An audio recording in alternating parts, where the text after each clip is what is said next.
You're listening to Truth on Tap with host Kevin Kierstead. Ladies and gents, this is Kevin Kierstead, host of Truth on Tap and Caps on Tap. I hope you're enjoying the show. Truth on Tap is focused on bringing you absolute truth about everything from mainstream media to comedy, from psychology to the paranormal. This show keeps it real, not the fake kind of real, the real kind of real. That same spirit also covers our Caps on Tap show about the Washington Capitals. Caps on Tap shows air only after Capitals wins at this time. Please come like our Facebook page and join the conversation at facebook.com/TruthOnTapShow. Truth on Tap has been picked up and promoted by iHeartRadio, the internet audio mega monster, so shows are available there as well as on Spreaker and a limited selection on iTunes. To get in on a show's chat, you can chat from the Facebook page I mentioned or go to www.spreaker.com/user/TruthOnTap and look for the live episode or call in at 910-NO-LYING. That's 910-665-9464. Thanks again for checking out Truth on Tap and Caps on Tap. You're listening to Truth.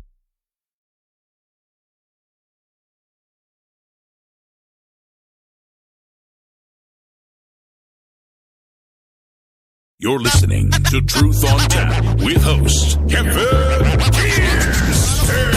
Opening up the truth pipeline for these bitches.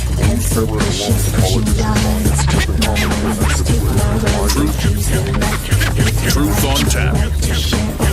Truth. My right to say how I say it's mine to give. My hands, my heart, it's mine to share. My songs, my Truth on Tap.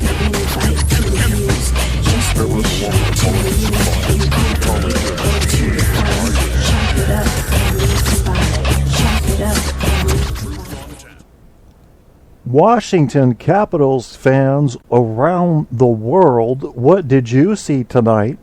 I know what I saw.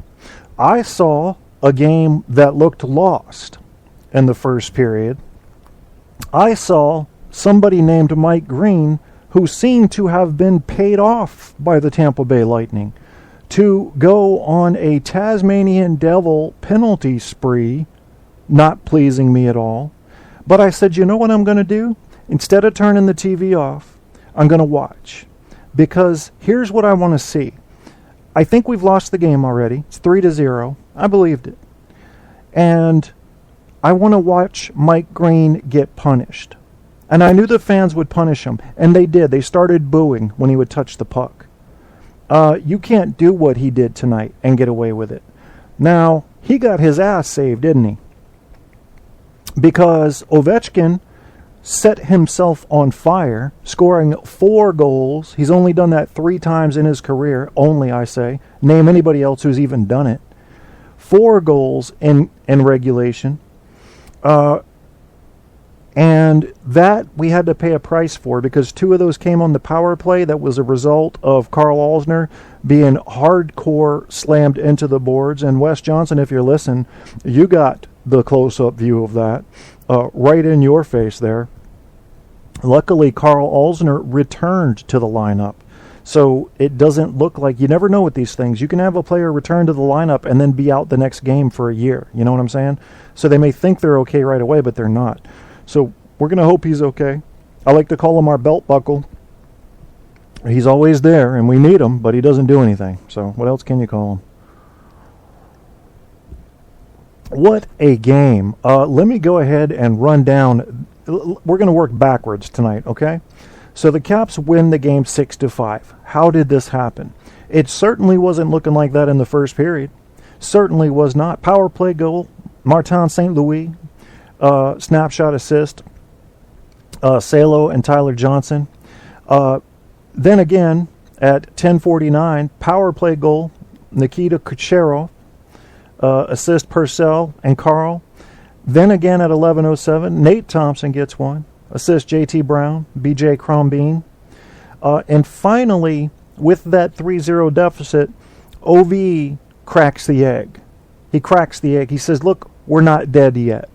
We're dead, and we may be taking our last few gasps, but at least watch us die because we're not dead yet. At least watch us die. At least see us through. And that's what it said to me, scoring that 1 goal in the first period. And I said to myself then, okay, we've got a chance. Yes, we got hit in the first period like Leon Spinks felt getting hit by Mike Tyson. And the question was, can you recover from that? In Leon Spinks' case, no. But in the Caps case, yes, we did. But it was very unlikely.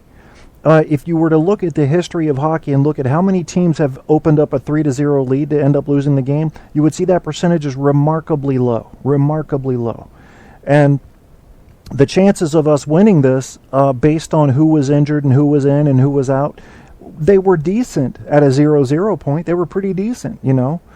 With Stamkos out with the broken leg, the broken tibia, you know, and he may be up and walking around again, but he's not ready for hockey. So he, you know, with him out, you know, you have St. Louis. He's always a threat. And as they proved tonight, there are some other guys on that team that are a threat. And they, you know, I knew on that 5th goal that they got, I knew it was going to go in about 15 seconds before it went in. First thing I said as they went down the ice, don't let the guys set up camp in front of the net. There were 2 guys there. At first, there were no Capitals. And even then, there was only one. And when we got a Capital in there, still got 2 guys in front of the net, they weren't playing defense. They were acting like they were weeble-wobble standing there. That's not going to work. So that led to Andre Palat, wrist shot, Tyler Johnson assist, and Martin St. Louis. And that made it 5-4, Tampa Bay. Not good. But let's go through the scoring summary very quickly here. I won't make this a super long show. This is a historic show, though, and for that we need to talk about it. Alexander Ovechkin. If you recall, there was another game. He scored 4 goals 3 times total in the NHL so far, but there was another game he scored 4 goals in which he had his nose broken. You remember that one? Yeah, had his nose broken, came back, scored 4 goals. Russian machine never break is what he says about himself, and he's accurate. Very reliable and rugged player. Brings the hits. You know, when people try to compare him to Sidney Crosby, that's the first thing I say. They both got goals? Yep. They both got assists? Sure do. How are they passing and skating? They're great. How many hits? That's where everybody has to stop. Yeah. That's not going to work. So Crosby has the spinorama, good for him, better than OV with the spinorama. I'll put my vote in for that.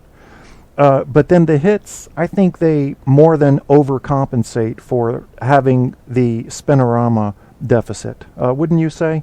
Yeah, you look at the hits, and Crosby might have 100 with 50 of them in a season being weak, and OV will have 450.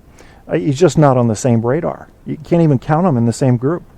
That's why OV keeps winning the MVP. That's why he has 3 and Crosby has 1. And OV is setting himself up for a 4th one this year.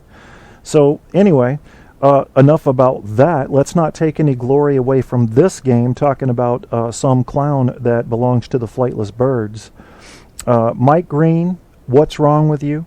What is wrong with you? I have not been digging Mike Green for a couple years now, folks.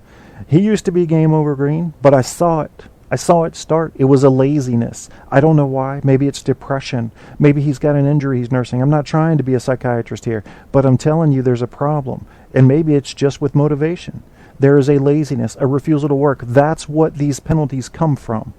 These penalties are the result of not wanting to skate to keep up with somebody, so you do what? You trip or you hook. These penalties are the result of having lost your foot races, so you do what? You interfere. You board. These are the things you do when you cannot do your job effectively. That's who has penalties. Now, once in a while, you get a careless one on somebody or another. Obviously, with Mike Green tonight, it was ridiculous. Mike Green, high sticking, 2 minutes. Mike Green, high sticking, 2 minutes. Now that actually turned out to be a double minor because he was cut, and that was on Filppula. Mike Green tripping. Remember, we're not even 10 minutes into the game yet. 2 minutes on Andre Palat. Mike Green served by Thomas Wilson, high sticking. Served by Tom Wilson. High sticking 2 minutes against Tyler Johnson. There he goes again. We're still not out of the first yet. Mike Green, misconduct, 10 minutes. That was the best thing that could have happened to him. As one of the announcers said, and I flatly agreed with, I think I said it before the announcer, that it actually, Alan May said that on the intermission. That is the best thing that could have happened to that team. Put Mike Green in the locker room. I'm not impressed with this guy. I know some of you hardcore fans are saying, well, we need him. He's got that D spot locked down, and he's good enough at getting the puck out of the corner. I don't think so. I think you bring in a young grinder any day, as long as he knows the game, over a star that has performance issues. You either fix Mike Green or you get rid of him. That's what you do in any system where there's a broken component. You fix it or you take it out and put another part in. It's really simple. There's an emotional attachment that a lot of Caps fans have to Mike Green. I get that. But when it comes to who we need and who we don't need to make an effective team, you have to put those emotions aside and think of this like, I don't know, like the players are trading cards. That's what you have to think like. What's going to work to get us possibly to a cup? That's all we need to know. And he's not going to work. He's not going to work. He's part of the team due to all I would give him credit for at this time is tenure. That's it. He's got tenure. And unfortunately, he's resting on his laurels right now. I don't know why. I just know that we can't keep putting up with it. And the silly penalties, he typically gets those late in the game. He just came out swinging. It just looked like he was being professionally suicidal. I don't get it. It was just ridiculously careless play. So, and I've heard people say, well, those last two calls were bogus. No, the first one he did get the skate, and then the other one he hit the guy, again, another guy. So you got to control your stick. That's not on them. So, that's what happened. The scoring summary went like this. So you had the 3-0, and then OV opened one, as I said. Second period came. Power play goal, Nicky Backstrom. Wrist shot. Assist, Grabowski, Troy Brouwer. It's about the only good thing Troy Brouwer did, except for scoring the shootout. I think he scored in the shootout, didn't he? Yeah, I'll have to check. Let's see. Yeah, he did. I had to think about it. Tyler Johnson got the backhander, assist, Palat, and St. Louis. Bam, power play goal, Ovechkin. Bam, another power play goal, Ovechkin. Assist to Mojo, Backstrom, Green, and Backstrom. 2 on the first, 2 on the second. Third period, Palat. Wrist shot, assist, Tyler Johnson, Martin St. Louis. And then to tie it up in the last minute of play, in the last 33 seconds of play, was OV. Bam. Slap shot, assist, Carlson and Nicky. Nicky had a fantastic night with all his assists. That's 1. I believe he had a 4-point night. 2. 1, 2. I know 3. Yep, 4. 4-point night for Nicky. What an amazing game he had. Looking down at the penalty summary, we just talked about those. There wasn't a lot for us. You did have the Alexander Killorn slashing 2 minutes against Brouwer. Eric Brewer holding 2 minutes. Nick Backstrom high sticking. And then after the Richard Panik boarding call, there were no penalties. But that was a 5-minute major. And we scored 2 goals during that 5-minute major. That's all you can ask for out of something like that. So it was beautiful. It was nice. It was a good way to get back in the game. And in fact, when OV scored that second goal, that put it at a 4-4 tie. And I think the guys from that point on, even after Tampa Bay scored that 5th goal, I think they knew they could win. And it felt good to them again. Tampa Bay Lightning came into this game not expecting a whole lot out of themselves. And when they got up 3-0, I won't sit here and say that they rested on it, but I think even they weren't ready for that kind of lead. They aren't used to protecting a big lead. It's not something they're used to. So they caught themselves off guard. So if you notice, they kept playing aggressive because they're so used to playing aggressive. That may have cost them on the defensive end. It may have. Let's see. So looking at some of the Grubauer came in to replace Holtby. Now, we could disagree about Holtby back and forth. I think some fans would. Did he do poorly? we had to change goalie. You have to do that to get a momentum shift, even if it's not his fault. When you have 3 goals in a very quick succession, you got to change him. You got to get him out of there. And even if it's not his fault and it's the defense, you got to have that change. You got to have that change in flavor. It's for the fans. It's for the guys on the team. It's for their confidence. And if they don't know if there's something wrong with their goalie, or he's not stopping the shots that he should be stopping, then you got to pull him, or they're not going to believe they can win. So Holtby got mad, and here's why he got mad. Think about this. 2 of the goals were power play goals. Those were both on Mike Green. I give him credit for those, so he might as well have scored them against us. Terrible penalties. And then another one was a breakaway in which our defense was being slack-ass and let them get a 2-on-1 situation against Holtz. Holtz went down in the splits, did what a goalie should do from that angle. You got to play the shooter. And he should have stopped it and normally would have. But the guy picked his spot just right. So what can you do there? So really, if you look at it from a technical aspect, it wasn't Holtby's fault. He wasn't being sloppy. He just, there were a few good shots there. And having that power play pressure early on a Holtby is going to create some problems when his style is to gradually warm up. I don't know why that's his style, and I wish it wasn't, but it is. If Grubauer keeps doing as well as he did tonight when he replaced Holtby, Holtby's going to be warming the bench. So maybe it's good. Maybe it's good for us Caps fans that we've got a little rivalry going on there, a little bit of scrapping for the position of goalie. Grubauer tonight stopping 32 of 34 shots. That's a save percentage of .941, guys. There's nothing wrong with that. There's nothing wrong with that. And then we'll talk about the shootout. Holtby let in... Holtby stopped 5 of 8. That's not going to get it done, unfortunately. It just, sometimes that happens. His overall numbers are still pretty good. He still has a pretty high GPA. If you read the article on SB Nation, it's called, actually the site's called rawcharge.com, www.rawcharge.com, a dismissed rivalry, Tampa Bay Lightning at Washington Capitals preview. They were talking about the rivalry, obviously, but they were also talking about how many shots the Capitals are giving up, and we're giving up a lot. We're giving up a lot of shots. So even though Holtby has that great save percentage, he still has a high goals allowed. He had 2.77 allowed. Let's see. No, Holtby's infinite. So he has a 2.71 GAA despite a high save percentage, 923. All you can ask a good goalie for in the NHL is 91%, thereabouts, save percentage. But, we are giving up a lot of shots. In fact, Holtby came into tonight having stopped more shots by way of taking more shots than any other goalie in the league. Made him look good, but really it's our defense's fault and our offense, because if we're not spending enough time in the offensive zone, well, they're going to get more shots. It just works out that way. We do not put the puck on net enough.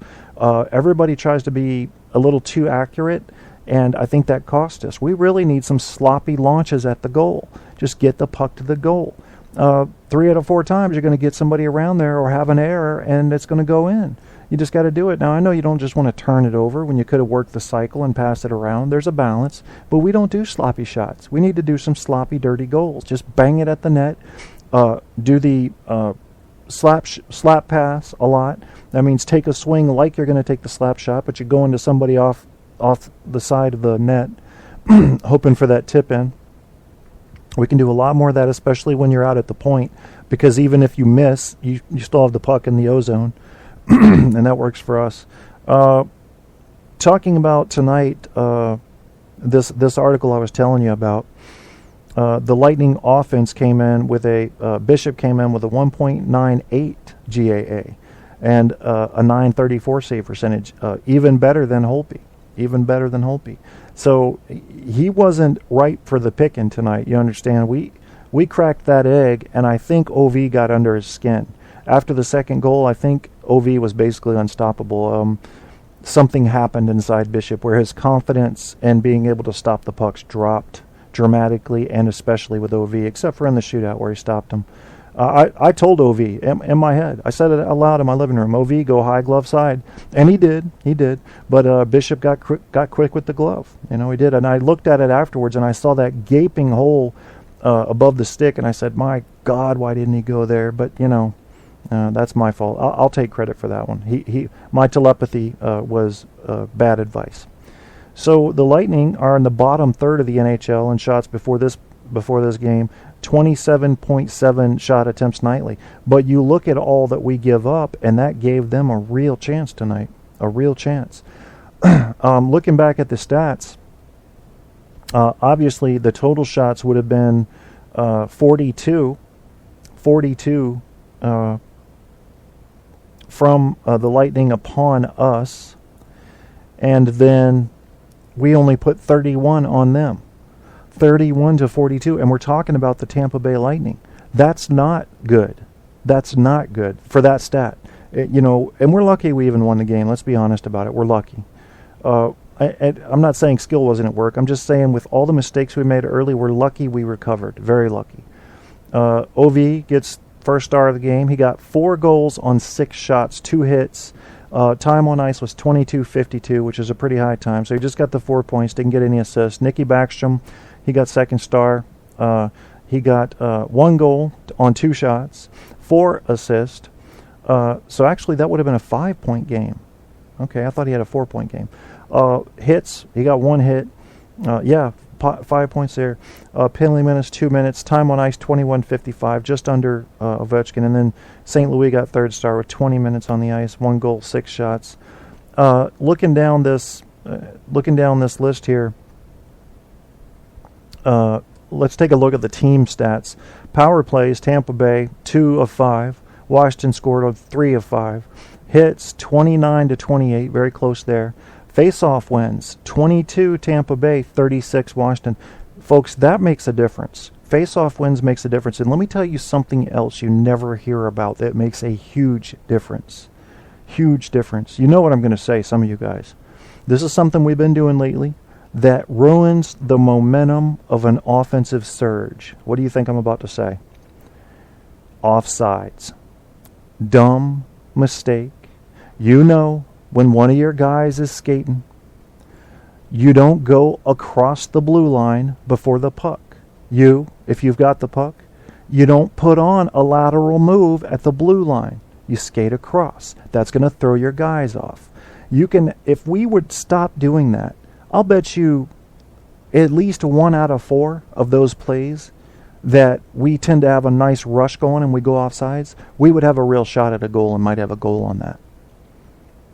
It ruins the entire momentum of a shift when you go offsides. That is bad hockey. Don't do it. Look where the puck is. It's just like being offsides in football.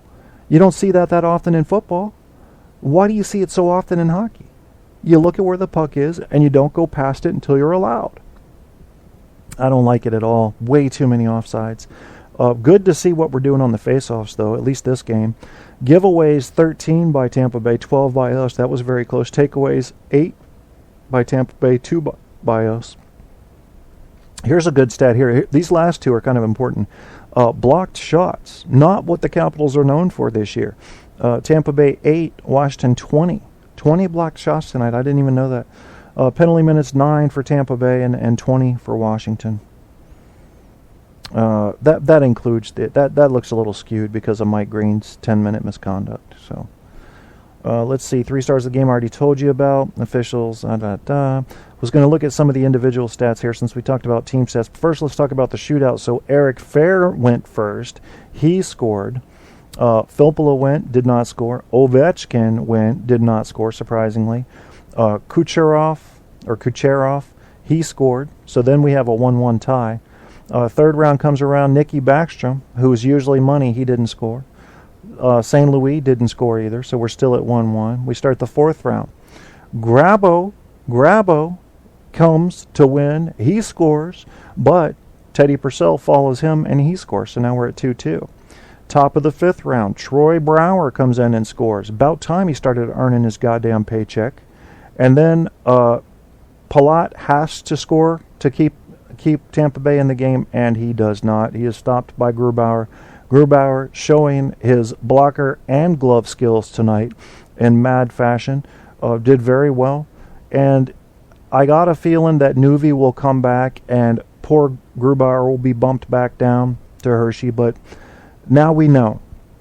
Now we know that we've actually got a pretty deep line for goalies that we can draw from when we need to, and that's a good feeling. That right there is a confidence booster for a team. Now that they've seen him play in the NHL level in every way, in the game and overtime and in shootouts, and know that he can perform, that makes a team feel good because they're like, okay, we got 3 good goalies. Our defense our defense in some ways is sucking right now, but our net defense is good. And that gives us a real chance. We'll put in that extra effort now to do it.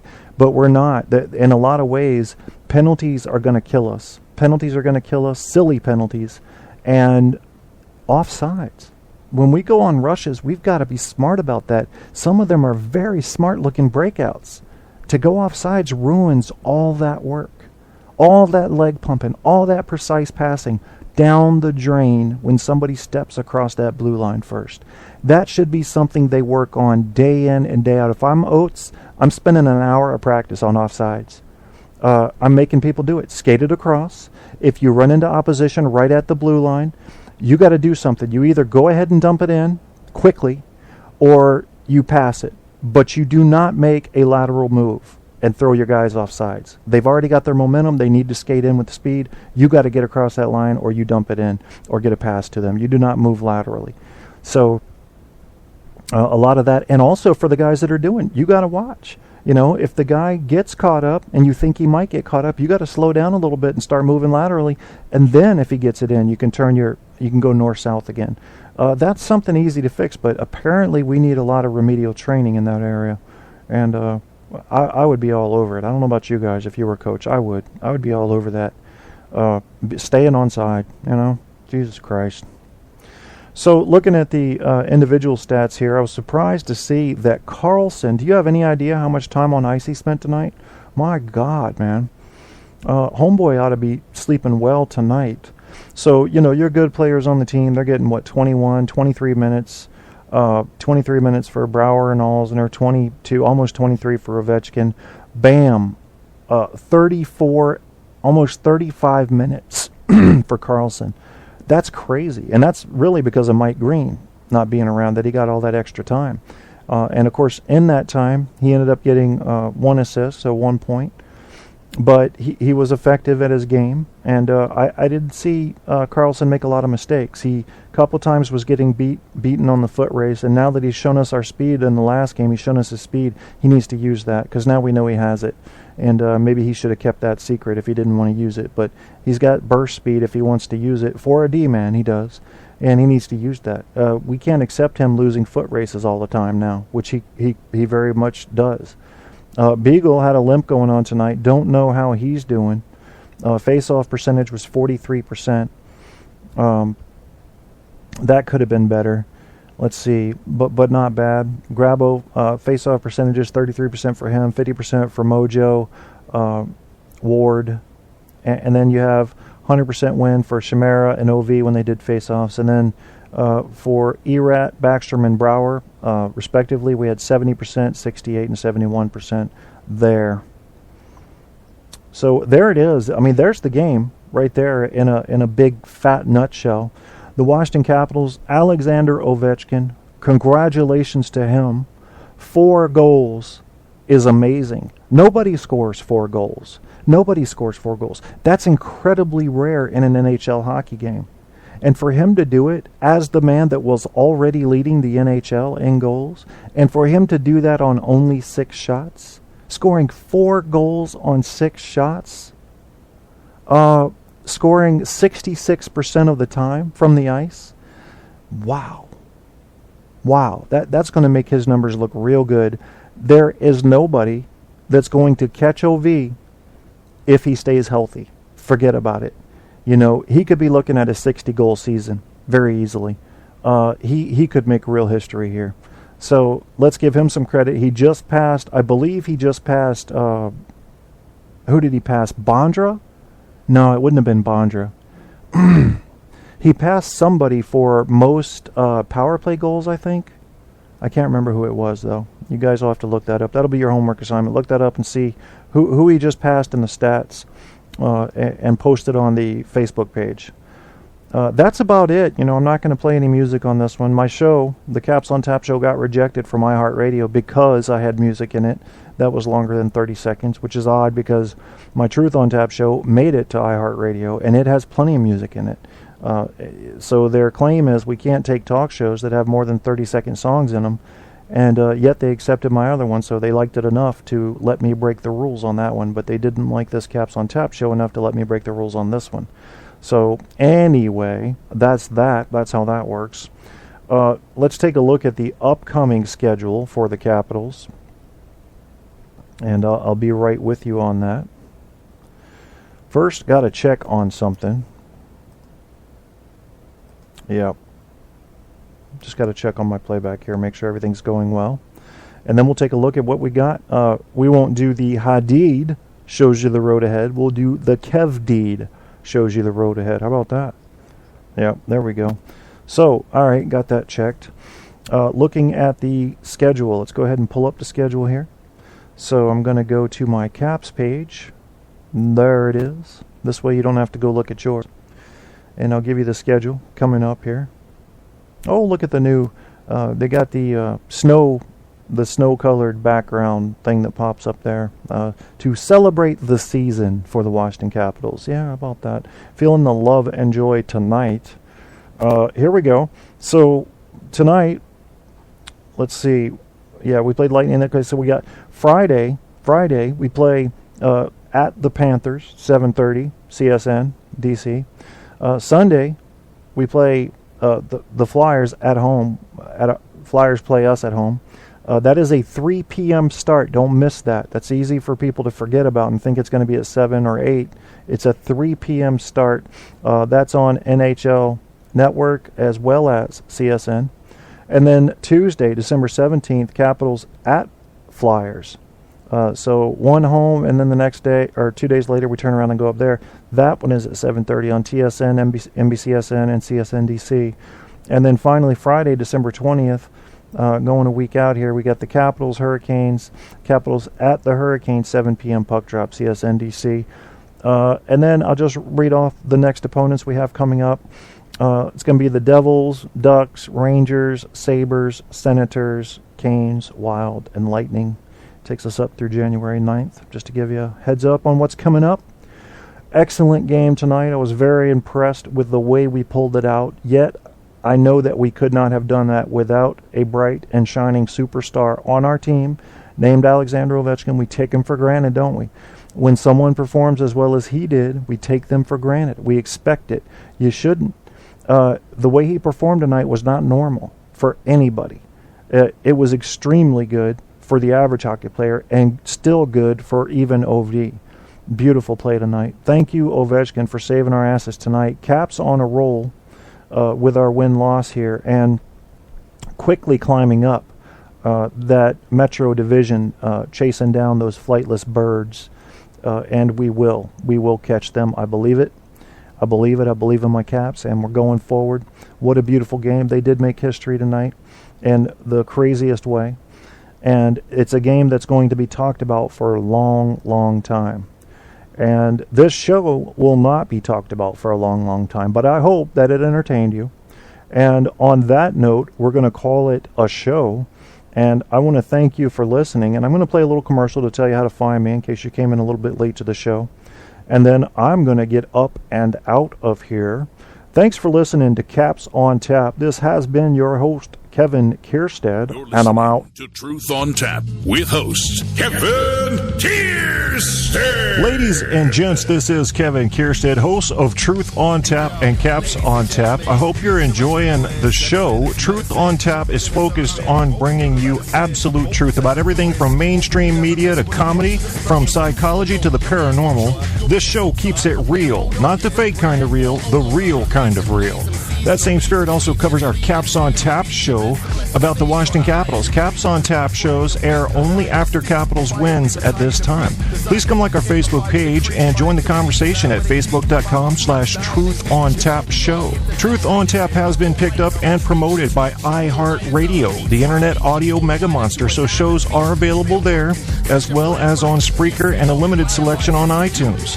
To get in on a show's chat, you can chat from the Facebook page I mentioned or go to www.spreaker.com/user/truthontap and look for the live episode or call in at 910-NO-LYING. That's 910-665-9464.